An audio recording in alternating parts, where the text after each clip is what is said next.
Assalamualaikum warahmatullahi wabarakatuh. Halo teman-teman, perkenalkan saya Harith Nurzati dari Prodi Pendidikan Teknik Elektronika, Fakultas Teknik, Universitas Negeri Jakarta. Pada video pembelajaran kali ini, saya akan menjelaskan mengenai jenis alat dan teknik evaluasi pembelajaran.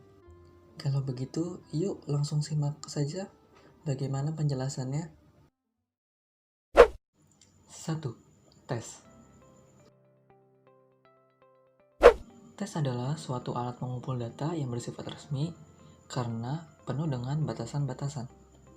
Tes pada umumnya digunakan untuk menilai dan mengukur hasil belajar siswa, terutama hasil belajar kognitif berkenaan dengan penguasaan bahan pelajaran sesuai dengan tujuan pendidikan dan pengajaran.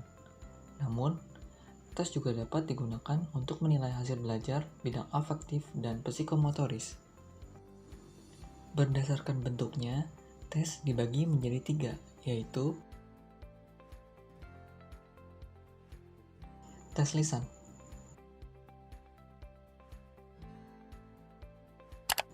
Tes lisan adalah tes yang menuntut peserta didik dalam memberikan jawaban secara lisan. Biasanya digunakan untuk mengetahui kemampuan peserta didik dalam mengemukakan pendapatnya secara lisan. Selanjutnya, tes tindakan. Tes tindakan adalah tes yang menuntut peserta didik memberikan jawaban dalam bentuk perilaku atau tindakan. Biasanya digunakan dalam menilai materi pembelajaran praktikum. Selanjutnya,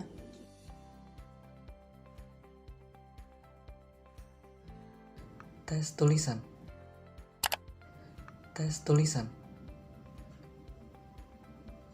Tes tulisan adalah tes yang menuntut peserta didik memberikan jawaban dalam bentuk tertulis. Pada tes tertulis, pada umumnya tidak bisa digunakan secara efektif untuk mengevaluasi keterampilan psikomotorik peserta didik. Tetapi, tes tertulis dapat mengevaluasi prinsip-prinsip yang menyertai keterampilan, termasuk keterampilan kognitif, afektif, dan psikomotorik. Berdasarkan bentuknya, tes tulisan dibagi menjadi 2, yaitu tes tulisan yang bersifat objektif. Tes benar-salah. Tes yang pada butir soalnya terdiri dari pernyataan yang disertai dengan alternatif jawaban atau pernyataan yang benar dan yang salah. Tes pilihan ganda. Tes yang pada setiap butir soalnya memiliki jumlah alternatif jawaban lebih dari 1. Jumlah alternatif jawaban berkisar antara 2-5. Tes menjodohkan. Tes yang pada butir soalnya memerintahkan untuk mencocokkan atau menjodohkan hal-hal yang saling berkaitan atau berpasangan. Tes isian. Tes yang pada butir soalnya melengkapi atau mengisi titik-titik atau bagian yang dikosongkan pada bagian yang diuji dengan hanya satu kata, ungkapan, maupun angka. Selanjutnya, tes tulisan yang bersifat subjektif. Tes uraian bebas.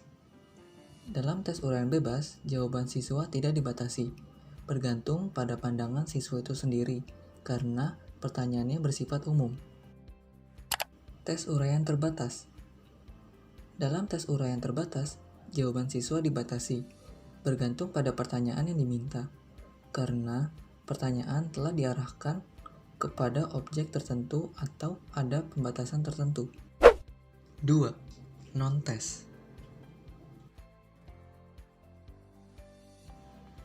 Non-tes.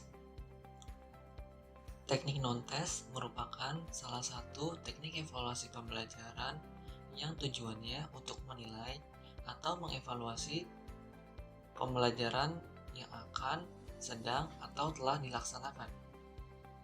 Teknik non-tes memegang peranan penting dalam mengevaluasi dari segi ranah sikap hidup atau affective domain, dan ranah keterampilan atau psikomotorik domain. Berikut adalah beberapa bentuk teknik non-tes dalam pelaksanaannya, yaitu observasi.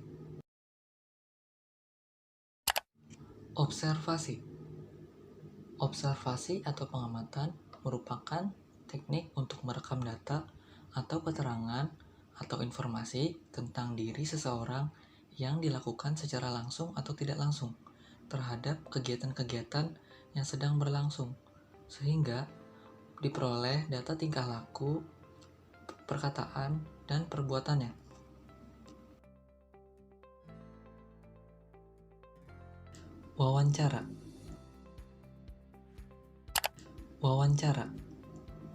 Wawancara merupakan cara menghimpun bahan-bahan keterangan yang dilaksanakan dengan melakukan tanya jawab lisan secara sepihak, berhadapan muka, dan dengan arah serta tujuan yang telah ditentukan.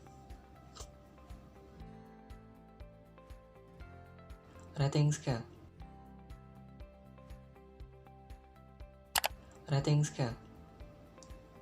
scale atau skala penilaian merupakan alat pengumpul data yang dipergunakan dalam observasi untuk menjelaskan, menggolongkan, dan menilai individu atau situasi. Dalam skala penilaian, aspek yang diobservasi dijabarkan dalam bentuk skala. List atau daftar cek.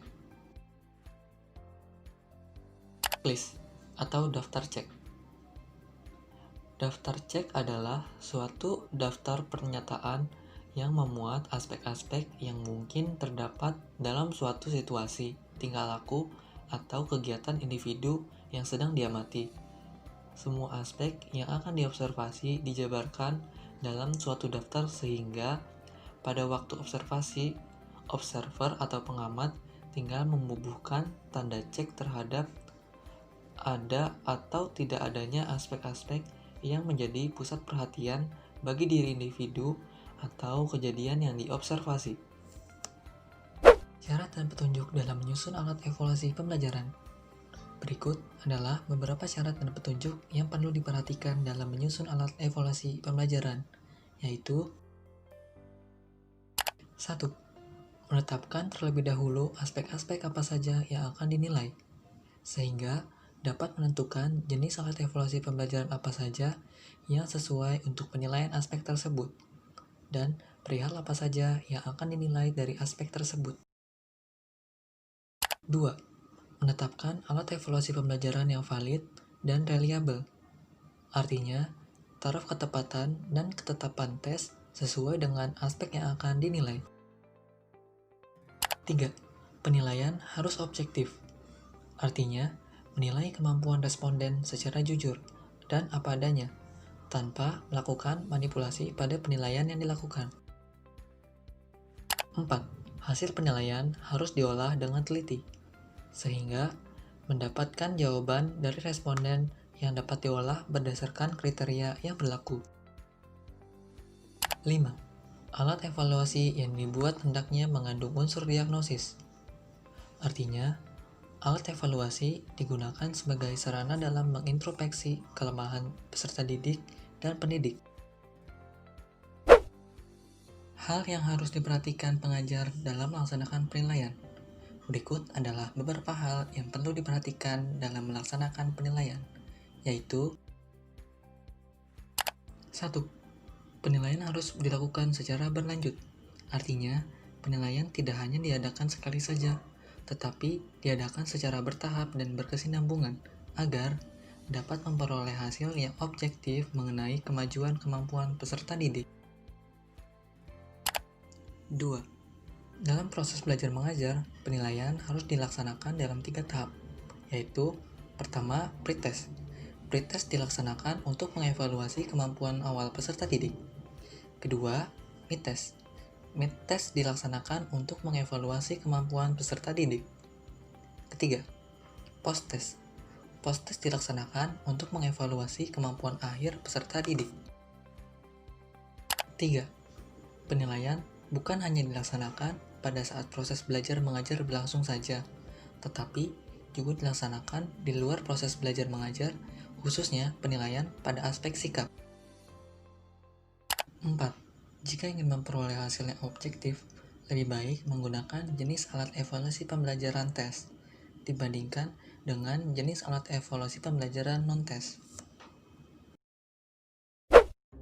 Demikian adalah video pembelajaran mengenai jenis alat dan teknik evaluasi pembelajaran.